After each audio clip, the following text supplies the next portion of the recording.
You wake up tired. Not dramatic tired, not sick, not hungover, not crying, just heavy. You slept. Nothing catastrophic happened. No one yelled at you. No emergency. No crisis. On paper, everything is fine. Nothing is physically wrong that can be seen with the naked eye. Your labs would probably come back normal. You'd pass the "are you okay" check, but your body knows what other people don't. Your body knows you never actually power down. Your body knows you're always scanning, always anticipating, always carrying, always calculating. And even when nothing is wrong, you are still braced. That kind of exhaustion doesn't come from one bad day. It comes from years of staying alert in places that required it and never fully turning it off. You don't think you're exhausted. You think this is normal. You think everyone feels this level of mental noise. You think it's just adulthood. You think it's just responsibility. You think it's just being ambitious. But notice this. When was the last time your body felt truly loose? Not distracted, not entertained, not scrolling, loose. When was the last time you sat still without planning the next 3 steps? When was the last time silence didn't make you slightly uncomfortable? You don't collapse, you don't panic, you don't cry for no reason. You function. And because you function, no one questions it. But functioning under constant internal pressure is still pressure. You've adapted to carrying tension so well that you no longer label it as tension. It's just how you live. And that's the problem.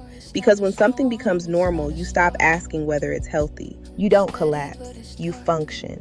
That's the problem. You learned how to operate under tension so well that tension feels normal. You don't call it stress. You call it responsibility. You call it staying ahead. You call it being prepared. But notice your body. Your shoulders don't fully drop. Your jaw tightens when you're concentrating. Your stomach stays slightly braced. You sit down, but you don't soften.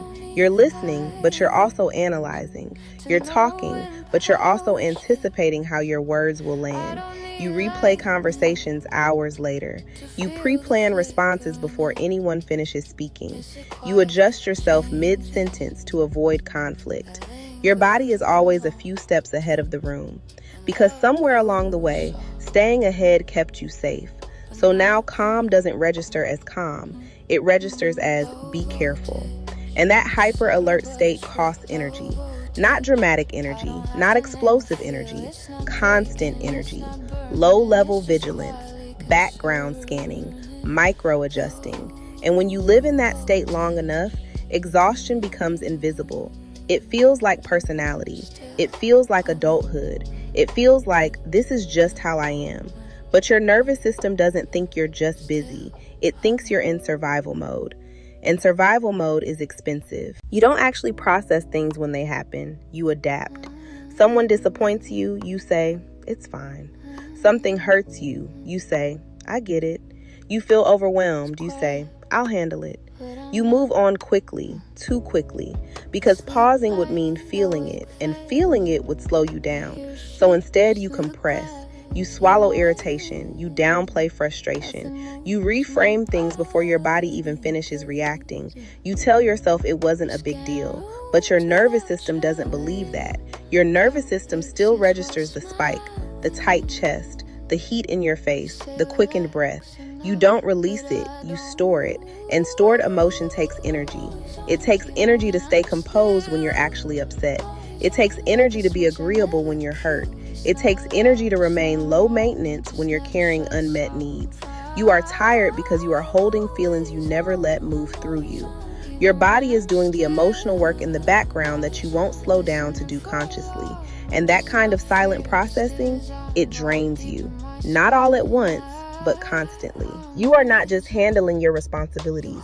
You are managing atmospheres. You notice tension before it escalates.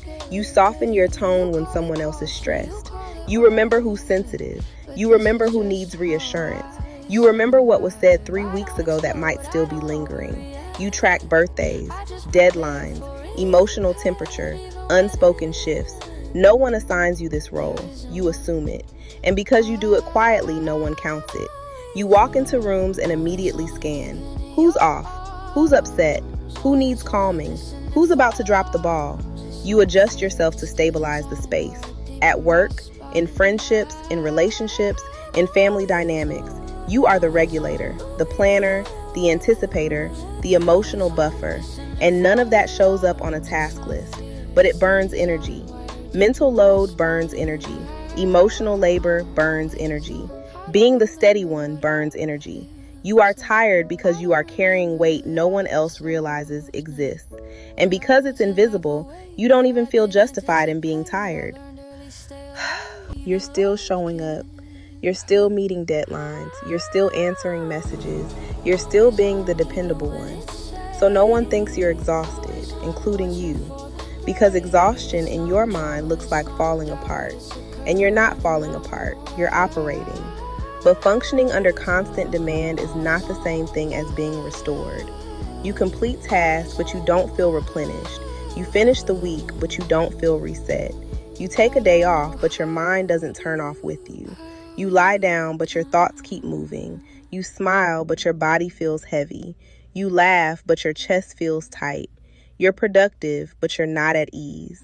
And that difference matters. High-functioning women collapse quietly, not in explosions, not in public breakdowns, but in small internal shutdowns. You start feeling numb, less excited, less motivated, not because you don't care, because your system is depleted. You've been running on tension for so long that you don't remember what calm feels like. And when calm shows up, it almost feels foreign, unfamiliar. You are tired, not because you're weak, but because you've been strong without relief. And strength without recovery becomes strain. Somewhere along the way, you became the strong one. Not because you wanted to, because it was required. You became the reliable one, the mature one, the one who doesn't overreact, the one who handles it. And over time, that stopped being something you did, it became who you are. You don't just push through, you expect yourself to. You don't just stay calm, you judge yourself if you don't. You don't just endure, you believe endurance is your value. So rest feels undeserved, slowing down feels irresponsible, saying I'm tired feels weak, because if you are not the steady one, who are you? If you are not the capable one, what is your role? You learn to measure your worth by how much you can carry without breaking, so of course you're exhausted. You've built a life where strength is assumed and softness is optional, where you are praised for composure, not supported for vulnerability. And your body is starting to push back, not dramatically, not loudly, just through fatigue, through heaviness, through quiet depletion. Because endurance is not the same thing as peace. An identity built on survival will always cost you more than you realize. Here's the part no one tells you. You don't have to collapse to earn rest. You don't have to break down to justify slowing down. You don't have to hit a wall to deserve support. You are allowed to feel before you fall apart. You are allowed to say, this is heavy, without proving it first. You are allowed to stop managing the room, to stop anticipating reactions, to stop adjusting yourself before someone else even speaks. You are allowed to let a silence exist without filling it. You are allowed to let someone else carry something, even if they carry it imperfectly. You don't have to be the emotional infrastructure. You don't have to be the steady one every second. Strength is not the same thing as constant endurance, and rest is not weakness. It's regulation. It's recalibration. It's your nervous system finally exhaling. But here's the real shift. You won't feel comfortable at first. Rest might feel unsafe. Softness might feel unfamiliar.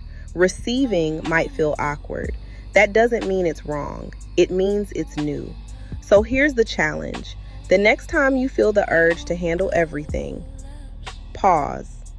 Ask yourself, is this mine to carry, or is this a role I learned to play? Because exhaustion is not your personality, and endurance is not your identity. You were strong because you had to be. You don't have to live there forever. If any part of this felt uncomfortably familiar, that's not an accident. You've been strong for so long that it stopped feeling like a choice. It became your identity. But strength without rest becomes strain, and endurance without support becomes isolation. So here's something to sit with. What would your life look like if you didn't have to hold everything together? If you didn't have to anticipate every reaction, manage every mood, carry every emotional weight, who would you be if you weren't always bracing? You don't have to answer that out loud, but I want you to notice what comes up. And if this hit home for you, comment the word unlearning, because that's what this is. Unlearning survival patterns that once protected you.